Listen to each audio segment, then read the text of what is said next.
All right, welcome into our profitable scaling workshop today. We're going to be talking about how to scale as fast as profitable. I'm Dr. Alex Engar, your profit doc for the day. I am co-founder and lead spreadsheet nerd here at CEO Finance Academy, along with my business partner, Dr. Will Boyd. And today we're going to be talking about something that most business owners never think about as they're scaling. They just think, I want to grow this thing and I want to grow it as fast as possible. But what if instead we focus on growing as fast as profitable? How do we actually do that? So wouldn't it be incredible to know exactly which problem to solve when and which one is coming up next for you? Well, we want to do that so that we can grow faster profitably. That makes total sense, right? So today we're going to cover the simple 3-step formula for figuring out exactly when to scale your business and how to do it the right way while making sure that you are growing and maintaining profit.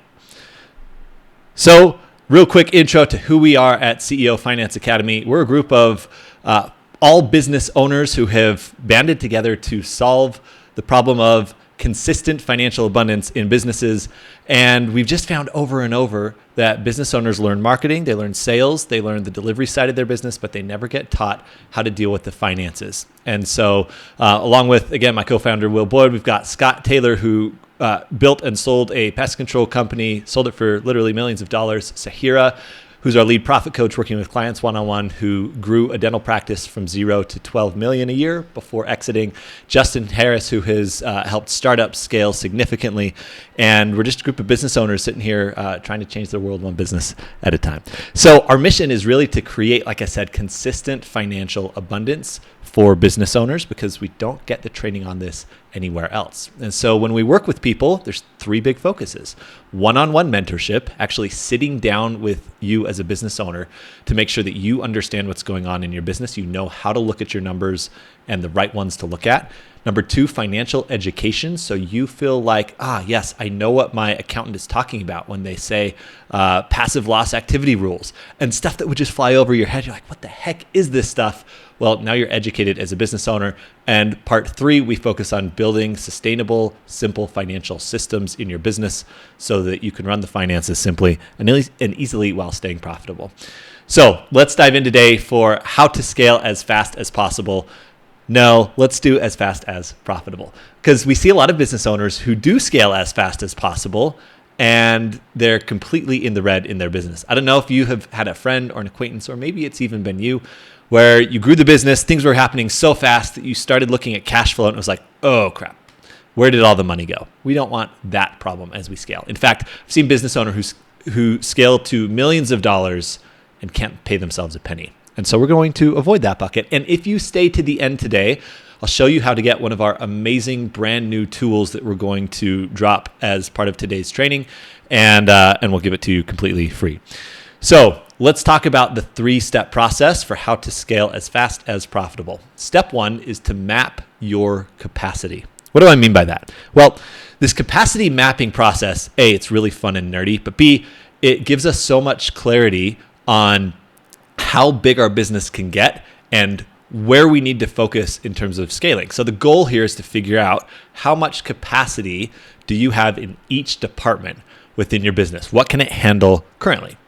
So the 2 easiest places to start are sales capacity and delivery capacity. So I want you to start thinking about your sales process or sales team and the delivery or service side of your business, whatever you deliver or provide, right?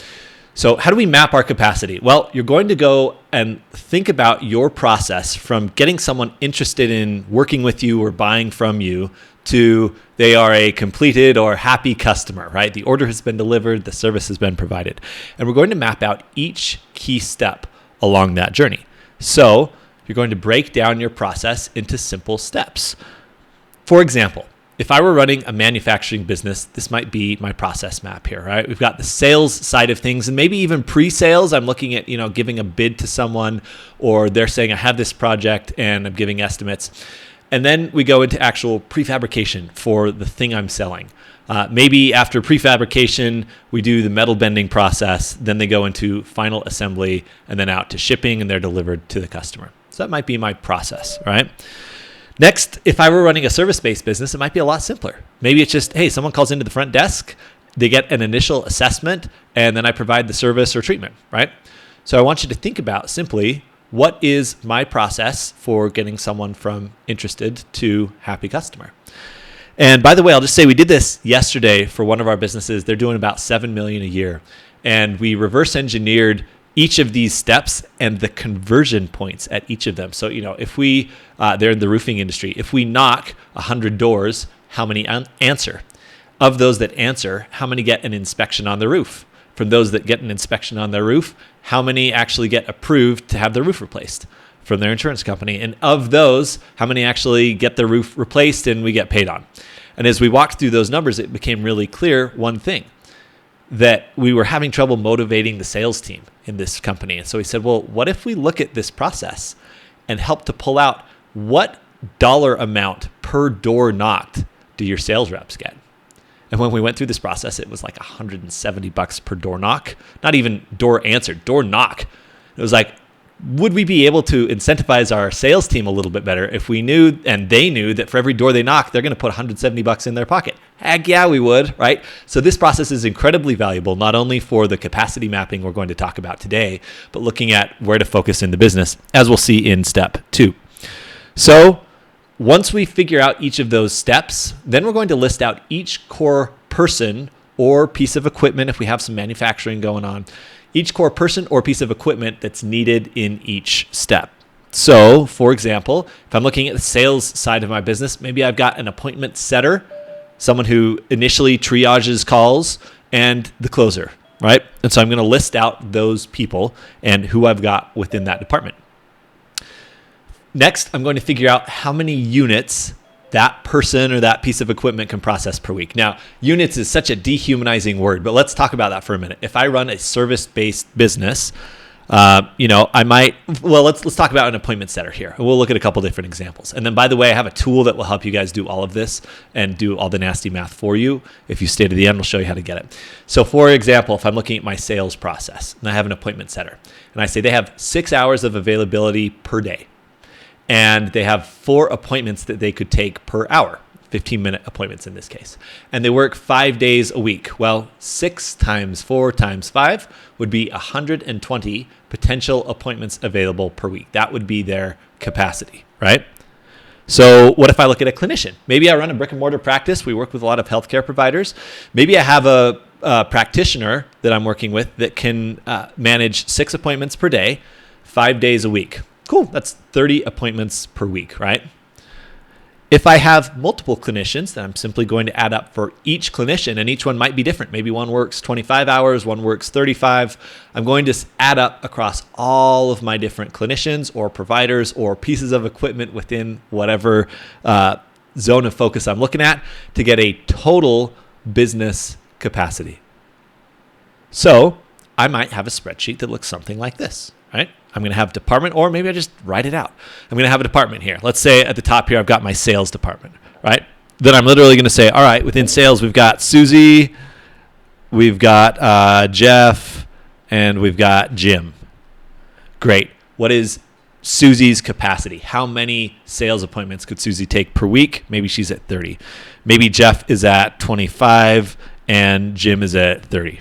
Cool. What now is the demand on their time currently? In other words, how many current appointments do we have? And so I'm going to look at Susie and I'm going to say, she's really only at 20 a week. Jeff's also at 20 and Jim's also at 20. And then I could just do some simple math. Hey, if I've got 30 capacity, I've got 10 demand, I've got 10 leftover available spots. Jeff has 5, Jim's got 10.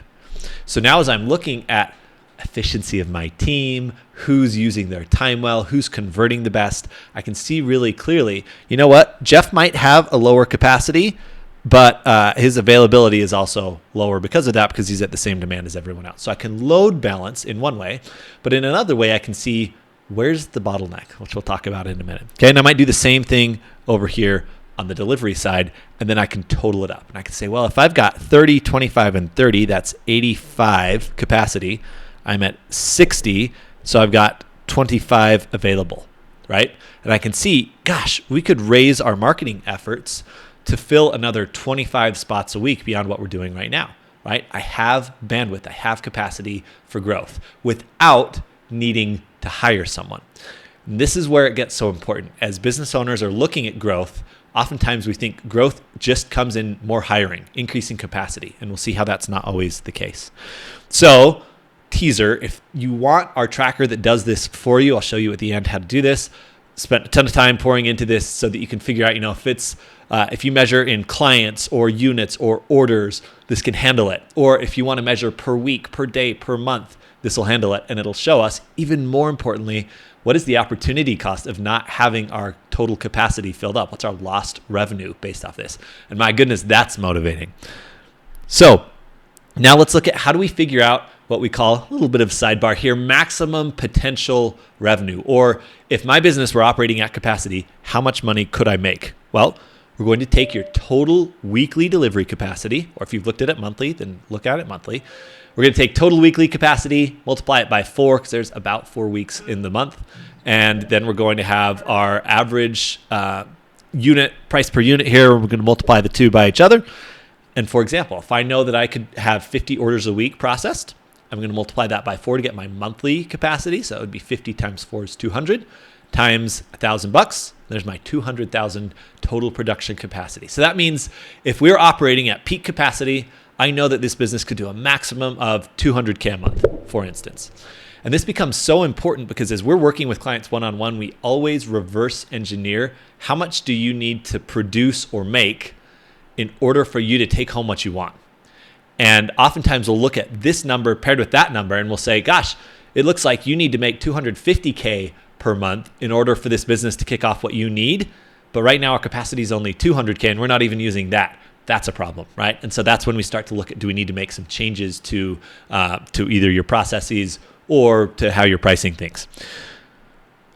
In a service-based business, for example, if I've got, let's say I have a brick and mortar dental practice and I have 3 practicing doctors in there or clinicians, and they can service 30 appointments per week, and there's 4 weeks out of the month times $150 per visit, then I have a maximum capacity of 54,000 if I've done my math right. Cool. So do that for yourself and see, where is my maximum capacity? All right, so that's step 1, map your capacity. Now we know a couple of key things. Number 1, how big can I get? Number 2, who's full, or how much space do I have left? And number 3, who is the most full, right? So as I'm looking at hiring, I'm going to be making a decision. Man, could I just wait and fill up capacity before I go make another hire, right? So now step 2 is to find your current bottleneck. There's a really good book by Eli Goldratt. It's called The Goal. I think it's from like the 1980s. It's all about something called the theory of constraints. His whole theory is we want to look at your business like a pipeline. So this is kind of adapted from Eli Goldratt. I want you to think about your business with potential customers being able to come in here at the top of the pipeline and profit, or happy serviced customers, at the bottom coming out. So what is a bottleneck? Well, if we look at your business, you have these different kind of potential places, potential squeeze points in the pipe. So one of them might be marketing. The next one might be sales. The other one might be delivery. In some cases, if the business gets big enough, we might have an administrative squeeze point. But a bottleneck is the place in your pipeline that is most limiting the end flow out here. So for example, if I have a marketing bottleneck right here, if I'm just not getting enough people in the door in the first place, but my sales are great, my delivery is great, I have a lot more capacity here and here, it doesn't matter. I am most limited by marketing. So marketing is my bottleneck, right? So we see some people who are like, I want to grow this business. I'm going to hire more salespeople. It's like, well, you don't have the leads to give the salespeople. So it doesn't matter if we increase our capacity there on sales. That's not the problem. Now, what if we have great marketing, but our conversions or our sales bandwidth isn't cutting it? Well, it doesn't matter, because at the end of the day, if we make a flood of new marketing, but our sales ain't working, then we're still going to get that same low drip. We're not going to be at capacity here, right? So then I would need to solve the sales bottleneck.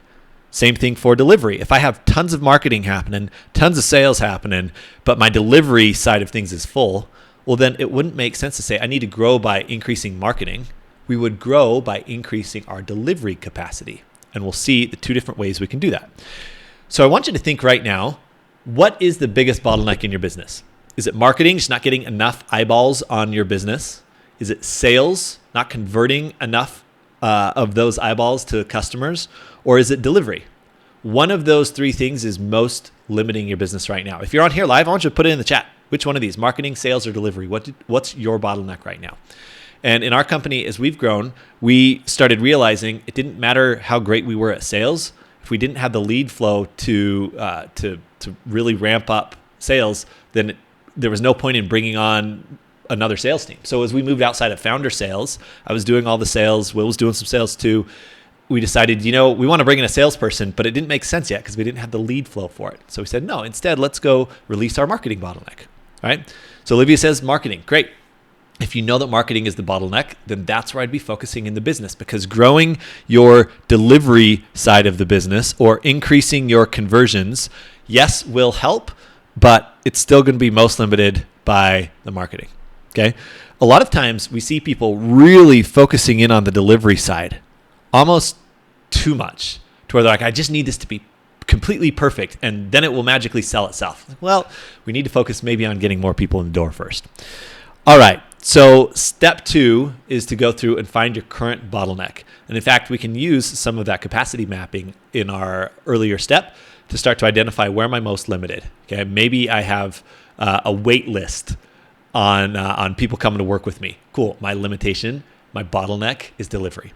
A lot of business owners say, I'm the bottleneck. You are not the bottleneck. Something you are doing, some process is the bottleneck. Now, you might be the one who's in charge of that, yes, but you yourself are not the bottleneck. It's a process. It is a checkpoint throughout your pipeline that is most limiting things. Cool? All right, so step 3 now is to decide how to solve this thing. If we've identified the bottleneck, we know our capacity now. Step 3 is to decide how to change it. So there's always 2 ways that we can change our bottlenecks and sort of release the bottleneck there, right? In a marketing bottleneck, we might improve our marketing. What do I mean by improve it? I mean, you might not necessarily need to just do more of something. We might need to make our existing efforts better. So what does that look like in a marketing sense? Well, for us, as we were talking with one of our marketing consultants last week, he was saying, hey, you guys have, we run a ton of Facebook and Instagram ads. It's primarily where our business flow comes from. And so he was saying, we can put more ad spend in for sure, but you might want to look at your landing page, because I think that we can optimize landing page and we can get more bang for our buck by tweaking our landing page. So that's an improvement in marketing rather than just pouring more money into it.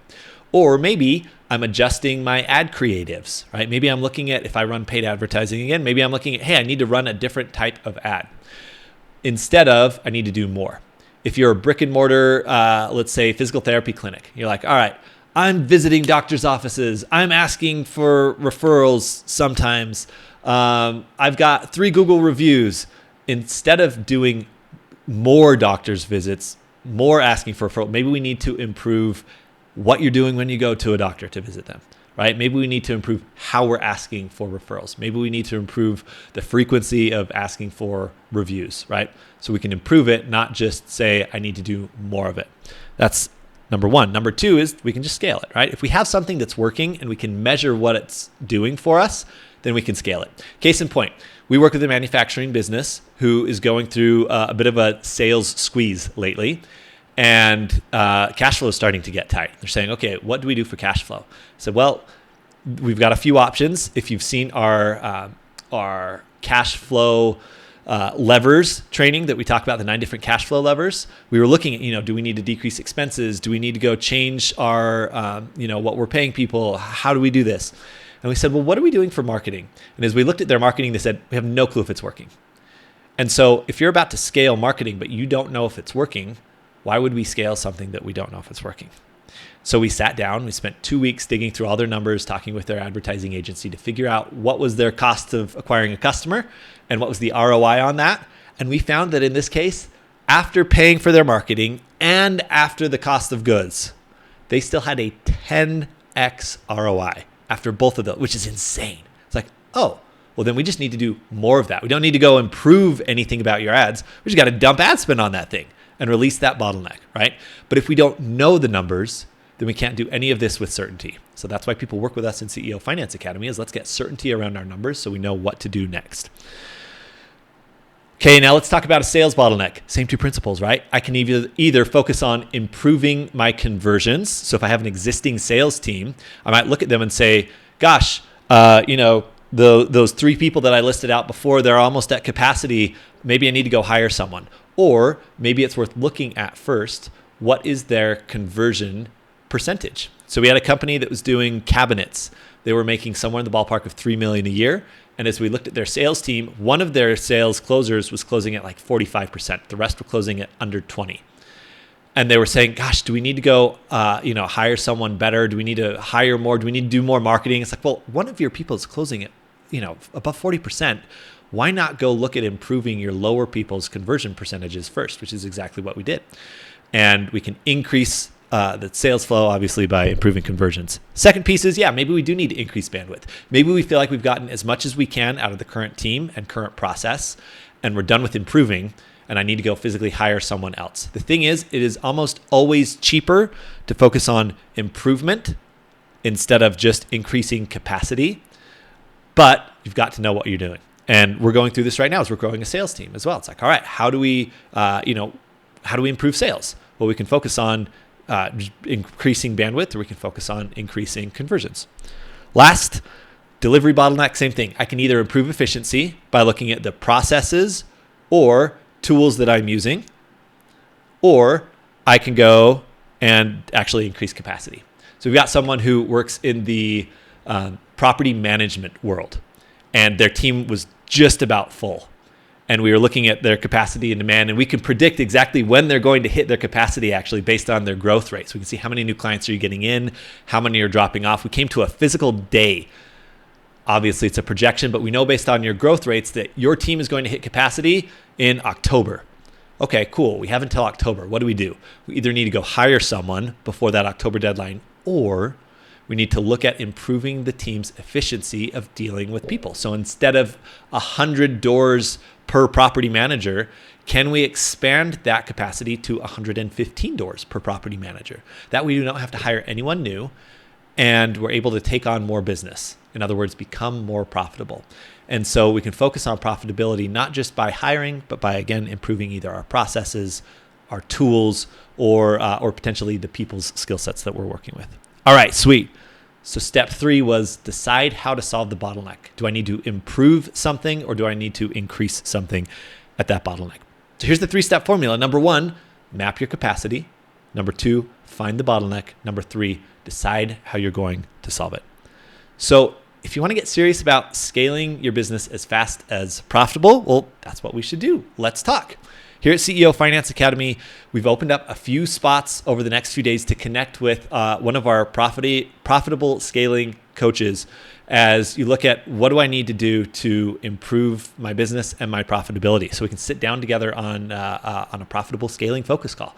There's 3 things that you're going to get out of that call because you're here today. Number 1, we're going to identify your biggest focus in your finances. This is a quick 15-minute call, and we have nothing to sell you on that call except what do you need to focus on? What's your next best step to hit that target? If we're the next step, then we can look at that in a future call. And number 3, we'll give you our brand new capacity tracker, that cool one that I showed you earlier, by showing up to the call. So that's how you can get it completely free. There's no obligation other than show up to the call and show that, yes, I'm actually serious about improving my finances. And it'll come with whole training on how do you map out your capacity and use this amazing new tracker. So you can click the link by, if you're watching the replay, there'll be a link below to book that call.